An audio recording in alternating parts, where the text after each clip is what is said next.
Unique এএমসির পক্ষ থেকে অনেক দিন ধরে আমরা পাবলিককে সচেতন করছি, যারা স্থানীয় বিজনেসম্যান আছেন, পাবলিক আছে, সবাইকে আমরা বলছি যে ফুটপাত আমরা দেখতেই পাচ্ছি আজকে দুই দিকে ফুটপাত দখল করে বিভিন্ন সামগ্রী রেখে দিয়েছে।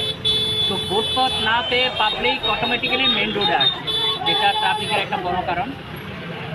তো আপনাদের মাধ্যমে আমরা সবাইকে বলতে চাই যে পার্কিং এবং অন্যান্য যে জিনিসপত্র ফুটপাতের মধ্যে রাখছে সেগুলোর যে অভ্যাস, যে প্র্যাকটিস, এটাকে বন্ধ করতে হবে।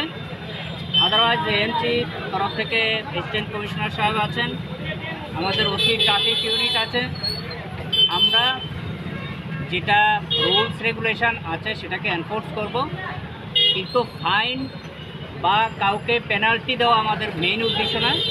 মেইন উদ্দেশ্য হলো ট্রাফিকের যে ম্যানেজমেন্ট রেগুলেশন, বিশেষ করে এই এমজি বাজার এরিয়াতে, সেটাকে আমরা ইমপ্রুভ করার জন্য অনেকগুলো পদক্ষেপ নিয়েছি।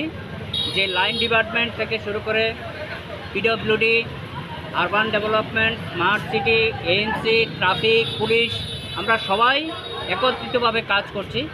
কিছু কিছু আছে আমরা শর্ট টার্ম মেজরে সেটা আমরা করছি, কিছু কিছু লং টার্ম মেজর আছে, অনেক প্ল্যান আছে। তো আশা করি আগরতলার ট্রাফিক ইমপ্রুভ হবে। ভেহিকেলের সংখ্যা বাড়ছে, জনসংখ্যা বাড়ছে, এখানে কমার্শিয়াল এস্টাবলিশমেন্টের সংখ্যা বাড়ছে, মুভমেন্ট বাড়ছে।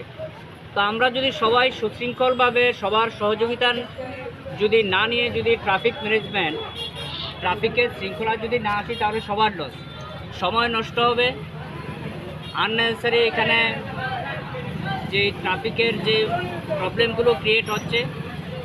তো সবার স্বার্থে বিজনেসম্যান থেকে পাবলিক থেকে শুরু করে প্রশাসনের যারা আছেন সবার স্বার্থে আমরা ট্রাফিক মাইন্ড মেনে চলব এবং সবাইকে আবেদন করছি এবং রিকোয়েস্ট করছি যে ফুটপাথ বিশেষ করে যারা দখল করে বসে আছেন সেই ফুটপাথকে দখলমুক্ত করতে হবে এবং মেন রোডের মধ্যে কোনোভাবেই ইলিগ্যাল পার্কিং করা যাবে না।